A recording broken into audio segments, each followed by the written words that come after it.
अब इनकी प्रिपरेशन का सबसे पहला मेथड है स्विशियर सेंटन रिएक्शन। ये वो वाला रिएक्शन है जिसमें अल्केन्स एक अनसैचुरेटेड कंपाउंड में हाइड्रोजन ऐड करने से तैयार किए जाते हैं। तो हम कहेंगे कि ये हाइड्रोजनेशन ऑफ अनसैचुरेटेड कंपाउंड से तैयार किए जाते हैं। तो इसका रिएक्शन किस तरह से होगा कि एक अनसैचुरेटेड कंपाउंड होगा, जिस तरह से अल्कीन कोई भी ले सकते हैं, फिर इसके अंदर हाइड्रोजन ऐड करेंगे आप, और कैटालिस्ट आप लिख सकते हैं निकल भी हो सकता है, प्लाटिनियम भी हो सकता है और प्लेडियम भी हो सकता है। लेकिन हम आगे डिस्कस करते हैं कि निकल जब यूज़ करते हैं तो हमें 250 तक टेम्परेचर देना पड़ता है, लेकिन ये सस्ता है कैटालिस्ट है। लेकिन प्लाटिनियम और प्लेडियम महंगे कैटालिस्ट हैं, इनके लिए हमें टेम्परेचर की ज़रूरत नहीं पड़ती। तो होता ये यहाँ पे है कि हाइड्रोजन यहाँ पे एक इसके अंदर चला जाता है और दूसरा यहाँ से इसके अंदर चला जाता है। तो नेक्स्ट हमें एक अल्केन हासिल होता है, ये बन जाता है CH3CH3। और ये रिएक्शन इस लिहाज से इम्पोर्टेंस वाला है क्योंकि ये रिएक्शन यूज़ करके वेजिटेबल ऑयल को वेजिटेबल घी में कन्वर्ट किया जा सकता है, क्योंकि अनसैचुरेशन ख़त्म करके एक सैचुरेटेड कंपाउंड तैयार किया जाता है। नेक्स्ट रिएक्शन है कि हम इनको अल्काइल हिलाइड से कैसे तैयार कर सकते हैं। तो आपने लिखना है कि एक अल्काइल हिलाइड होगा और उसके साथ एक जिंक को आप रिएजेंट के तौर पर लेंगे, और दूसरा रिएजेंट होगा यहाँ पे मिनरल एसिड। और ये याद रखना है कि जो आपने अल्काइल हिलाइड लेना है, हेलोजन जिस वाला लेना है, मिनरल एसिड भी उसी वाला लेना है। जिस तरह से आप रिएक्शन लिख सकते हैं कि अगर आपने CH3Cl लिया है और इसके साथ जिंक को रिएक्शन करवाना है तो आप मिनरल एसिड वो वाला लेंगे जो Cl वाला होगा, HCl लेंगे। और अगर आपने यहाँ पे Br लेना है तो यहाँ पे भी HBr लेना है। तो नेक्स्ट ये इस तरह से होगा कि ये जिंक Cl यहाँ से और यहाँ से पिक करके निकल जाएगा और जिंक क्लोराइड बना देगा अलहदा से, ZnCl2 एक बाई प्रोडक्ट के तौर पर बन जाएगी। CH3H के अंदर ऐड होके CH4 बन जाएगा और यही हमें रिक्वायर्ड होता है। तो आगे तीसरा रिएक्शन है इसका। अब अगली प्रिपरेशन भी इनकी अल्काइल हिलाइड से ही है, लेकिन उसका नाम हम रख लेते हैं हाइड्रोजिनोलाइसिस। हाइड्रोजिनोलाइसिस का मतलब होता है कि हाइड्रोजन को आपने ऐड करते हुए बॉन्ड को ब्रेक कर देना। हाइड्रोजिनोलाइसिस, लाइसिस का मतलब ही होता है ब्रेक डाउन। तो यहाँ पे आप अल्काइल हिलाइड को लिखेंगे जिस तरह से हम पहले लिखा है CH3, कोई भी अल्काइल हिलाइड लिख सकते हैं X, और साथ में आपने जो हाइड्रोजन ऐड करनी है, कैटालिस्ट आपने लेना है प्लेडियम चारकोल। तो यहाँ से ऐसा होगा कि यहाँ से ये बॉन्ड ब्रेक डाउन हो जाएगा और H के साथ मिलकर HX बना देगा, ये बाई प्रोडक्ट बनेगी। और ये CH3 इस H के साथ मिलकर CH4 बना देगा। तो ये हाइड्रोजन की मौजूदगी में बॉन्ड की ब्रेकेज हुई है, इस वजह से हम इसको हाइड्रोजिनोलाइसिस कहते हैं, और ये CH4 हमारी प्रोडक्ट हमें हासिल हो गई। नेक्स्ट इनकी प्रिपरेशन का मेथड है डीकार्बोक्सिलेशन ऑफ मोनोकार्बोक्सिलिक एसिड्स। अब कार्बोक्सिलिक एसिड्स वो वाले एसिड्स होते हैं जिनके अंदर R के साथ डायरेक्टली हमें COOH ग्रुप नज़र आता है। अब मोनोकार्बोक्सिलिक एसिड का मतलब है कि यहाँ पे सिर्फ एक ही COOH ग्रुप होगा। आगे जब हम कॉल्ब्स का मेथड पढ़ेंगे अल्कीन्स की प्रिपरेशन में तो हम वहाँ पे डाइकार्बोक्सिलिक एसिड को यूज़ करेंगे। तो डीकार्बोक्सिलेशन का मतलब यहाँ से आपने कार्बन डाइऑक्साइड को रिमूव करना है, और वो भी मोनोकार्बोक्सिलिक एसिड से। तो हम कार्बोक्सिलिक एसिड्स इतने ज़्यादा अनरिएक्टिव होते हैं कि हम डायरेक्टली उनको रिएक्ट नहीं करवा सकते। तो हम उनका एक साल्ट लेते हैं जो कि ये होगा RC≡O। अब यहाँ पे H होना था तो हमने इसका साल्ट बनाया है, H की बजाय यहाँ पे Na लगाएंगे, Na पॉजिटिव, क्योंकि ये रिएक्टिव फॉर्म में ही रिएक्ट कर सकता है। तो हम यहाँ पे फिर कहते हैं कि हम इसका रिएक्शन NaOH के साथ करवाएंगे, और CaO ये क्विक लाइन कहलाती है CaO। तो जब इसके साथ हम रिएक्शन करवाते हैं NaOH सोडा लाइन, और साथ में कैटालिस्ट है CaO, तो यहाँ से Na और ये CO2, तो ये कार्बन डाइऑक्साइड वाला रिमूव हो गया और ये O Na2CO3 ये एज ए बाई प्रोडक्ट यहाँ से निकल जाएगा Na2CO3। बाकी ये R बचा है और H बचा है, और आपको पता है R जब भी H के साथ मिलता है तो अल्केन बनता है। तो ये हमारी ऑब्टेन्ड प्रोडक्ट है। इसकी प्रिपरेशन का नेक्स्ट मेथड है कॉल्ब्स इलेक्ट्रोलाइसिस मेथड। ये वो रिएक्शन है जिसकी मदद से हम सिमेट्रिकल अल्केन्स तैयार करते हैं। इसकी मदद से अनसिमेट्रिकल अल्केन्स तैयार नहीं हो सकते, मतलब 2 वाला कार्बन वाला तैयार हो सकता है, 4 कार्बन और 6 कार्बन इस तरह से तैयार हो सकते हैं, 1 3 5 कार्बन वाले इससे तैयार नहीं हो सकते। तो इसके लिए भी हमें एक मोनोकार्बोक्सिलिक एसिड लेना होता है और उसकी हम वाटर की मौजूदगी में इलेक्ट्रोलाइसिस करवाते हैं, मतलब इलेक्ट्रोलाइसिस ब्रेक डाउन करनी है हमने इलेक्ट्रिसिटी की मदद से। तो मोनोकार्बोक्सिलिक एसिड का एक साल्ट लें ONA, जिस तरह से हमने पिछला रिएक्शन देखा है। और चूंकि हम कह रहे हैं कि इससे दो ही बनते हैं तो हम दो ही यहाँ पे रिएक्ट करवाएंगे और दो वाटर यहाँ पे ले। हम इनको खोल के लिख लेते हैं HOH और HOH, और इसकी करवानी है आपने इलेक्ट्रोलाइसिस।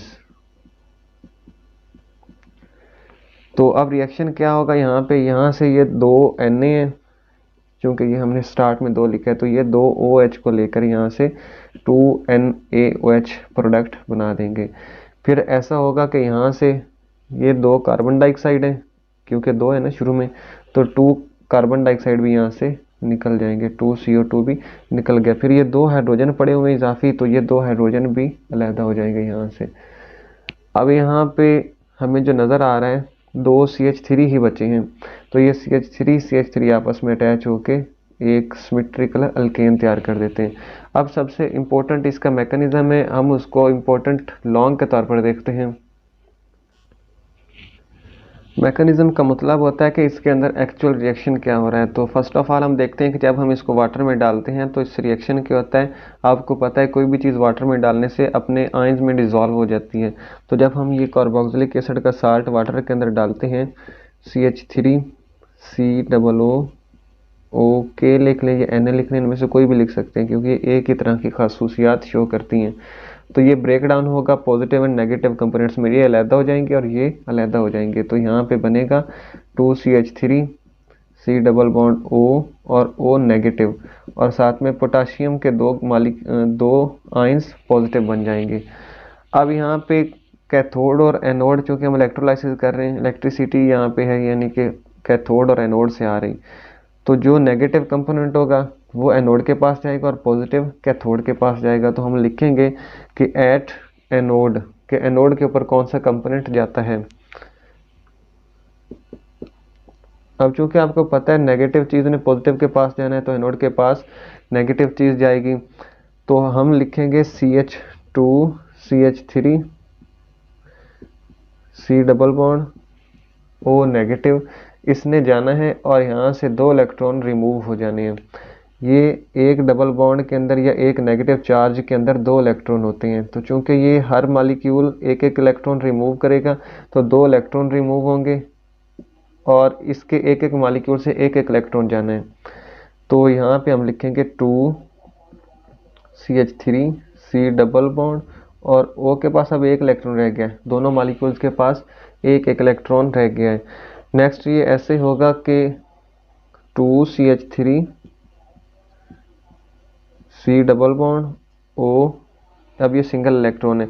कार्बन डाइऑक्साइड की जब भी आपने शक्ल देखी होगी कि ये डबल बॉन्ड ऊपर भी होता है और इस साइड पे भी होता है, तो हमें यहाँ से कार्बन डाइऑक्साइड को रिमूव करवाना है, तो यहाँ पे हमें डबल बॉन्ड क्रिएट करना है। उसके लिए हम कहते हैं कि यहाँ पे चूँकि दो इलेक्ट्रॉन है एक बॉन्ड के अंदर, तो एक इलेक्ट्रॉन यहाँ से उठता है और यहाँ पे आ जाता है, और एक इलेक्ट्रॉन ऑलरेडी यहाँ पे है तो ये यहाँ पे आके एक बॉन्ड बना देते हैं और यहाँ पे सिर्फ एक सिंगल इलेक्ट्रॉन इसके पास रह जाता है। तो ये फिर इस तरह से हम लिखेंगे 2CH3 और इसके पास एक इलेक्ट्रॉन है, बाकी कार्बन डाइऑक्साइड के दो मॉलिक्यूल्स इस तरह से रिमूव हो गए। अब हमारे पास ये दो बचे हैं फ्री रेडिकल्स यहाँ पे आकर, तो हम लिखेंगे कि CH3, चूँकि ये अलग-अलग इधर से भी फ्री रेडिकल और ये CH3 ये वाला भी फ्री रेडिकल, तो ये दोनों अपने इलेक्ट्रॉन को अपने दरमियान में रखेंगे और एक नया बॉन्ड बना देंगे जो कि अल्केन की प्रिपरेशन करवाएगा। CH3 और CH3 आपस में अटैच हो गए। अब जो बाई प्रोडक्ट्स बननी है हम उनको देखते हैं कि कैथोड के ऊपर क्या रिएक्शन। हमने वहाँ पे देखा था कि वाटर भी यूज़ हो रहा था और यहाँ से दो इलेक्ट्रॉन भी एनोड के ऊपर इजाफी बचे थे, तो हम वाटर को जब खोल के लिखते हैं 2HOH और दो इलेक्ट्रॉन इधर से बचे थे वो इसके पास आएंगे, और ये वाले इलेक्ट्रॉन जब हाइड्रोजन के पास जाएंगे तो हाइड्रोजन अपने बॉन्ड वाले इलेक्ट्रॉन फिर OH को दे देता है, तो ये बन जाता है H2, ये हवा में उड़ जाएगा और 2OH नेगेटिव फिर सोल्यूशन के अंदर रह जाता है। अब ये 2OH है और यहाँ पे ये पोटाशियम भी इजाफी पड़ा हुआ है, तो इसने जब भी नेगेटिव को देखना है इस पॉजिटिव ने 2K पॉजिटिव ने, OH नेगेटिव को जो ही देखना है तो इसके साथ आके इसने अटैच हो जाना है और ये हमारी बाई प्रोडक्ट यहाँ पे बन जाएगी। तो ये हमारा कोल्ब्स इलेक्ट्रोलाइसिस मेथड का मैकेनिज्म कंप्लीट हो गया है। और इसके बाद नेक्स्ट मेथड है, नेक्स्ट इसकी प्रिपरेशन का मेथड है फ्रॉम कार्बोनाइल कंपाउंड्स। आपको पता है कार्बोनाइल कंपाउंड्स दो तरह के होते हैं, एक कहलाते हैं एल्डिहाइड्स और दूसरे कीटोन्स, एल्डिहाइड्स एंड कीटोन्स। इन दोनों से हमने इनको तैयार करवाना है।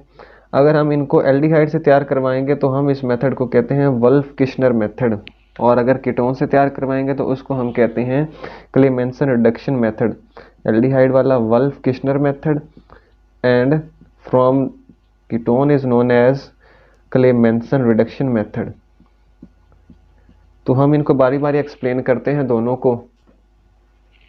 तो हमने कहा जब हम कीटोन से तैयार करवाते हैं तो उस मेथड को क्लेमेंसन मेथड कहते हैं। इसको याद रखने के लिए हम कह देते हैं कि क्लेमेंसन भी काफ से शुरू होता है और कीटोन भी काफ से शुरू होता है, तो क्लेमेंसन मेथड में हम कीटोन को यूज़ करते हैं। अब इसके लिए कैटलिस्ट कौन सा यूज़ होना है कि जिंक अमलगम और साथ में HCl हम यूज़ करेंगे। एक कीटोन लिखेंगे CH3 और CH3, ये कार्बोनाइल कार्बन दरमियान में, और साथ में हमने 4 नेसेंट हाइड्रोजन लेने हैं। नेसेंट हाइड्रोजन वो होता है जो मालिकुलर फॉर्म में नहीं होता बल्कि सिंगल सिंगल होते हैं।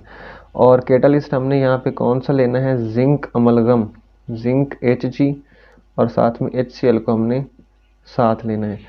तो ये जिंक अमलगम और HCl ये यहाँ पे प्रोवाइड करते हैं हाइड्रोजन को।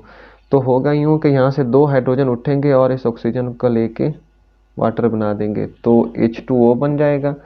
और बचा क्या है, CH3 और 2 हाइड्रोजन यहाँ से बचे हैं। जो 2 हाइड्रोजन यहाँ से बचे हैं वो अब इस कार्बन के पास आ जाएंगे, तो ये बन जाएगा CH3, CH2 और CH3। तो ये कीटोन इस तरह से एक अल्केन के अंदर कन्वर्ट हो जाता है। अब नेक्स्ट मेथड है क्लेमेंसन मेथड के बाद वल्फ किश्नर मेथड, वो एल्डिहाइड से तैयार करने का तरीका। अब अगर हमने एल्डिहाइड को अल्केन के अंदर कन्वर्ट करना है तो हमें वल्फ किश्नर मेथड यूज़ करना पड़ता है। वल्फ किश्नर मेथड में हम एक एल्डिहाइड लेते हैं, CH3 एसिटेल्डिहाइड हम ले लेंगे पहले, और इसके साथ बिल्कुल उसी तरह 4 हाइड्रोजन को रिएक्ट करवाना है। और कैटलिस्ट आपने यूज़ करना है हाइड्राजीन N2H4 और in the presence of KOH at 200 degree temperature. अब फिर वही करना है कि यहाँ से 2 हाइड्रोजन उठेंगे 2H, और ये वाला ऑक्सीजन लेके वाटर बना देंगे, H2O बन जाएगा। बाकी यहाँ पे क्या बचा है, CH3 और ये CH है, 2 H यहाँ पे पड़े हुए हैं, वो भी हम इसको दे देते हैं तो ये भी CH3 बन जाता है। तो ये बन जाएगा CH3 और साथ अटैच हो गया CH3, एक हाइड्रोजन ऑलरेडी है तो यहाँ से दिए तो CH3 बन गया। तो ये अल्केन की प्रिपरेशन का मेथड फ्रॉम कार्बोनाइल कंपाउंड्स। और एट द एंड इसका प्रिपरेशन का मेथड है वो है फ्रॉम ग्रिगनार रिएजेंट। अल्केन की प्रिपरेशन का लास्ट मेथड है from Grignard reagent. First of all हमने देखना है कि ग्रिगनार रिएजेंट होता क्या है।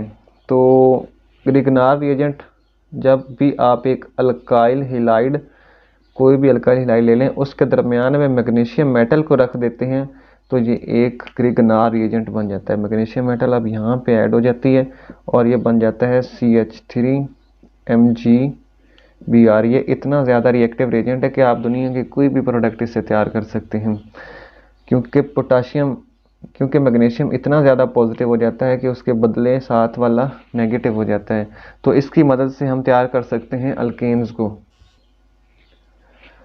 आपने करना है यहाँ पे ग्रिगनार रिएजेंट को लिखना है CH3MgBr, और इसके साथ सिर्फ आपने वाटर का रिएक्शन करवा देना है। बस ये रिएक्शन कंप्लीट हो गया और यहाँ पे अल्केन तैयार हो जाएंगे।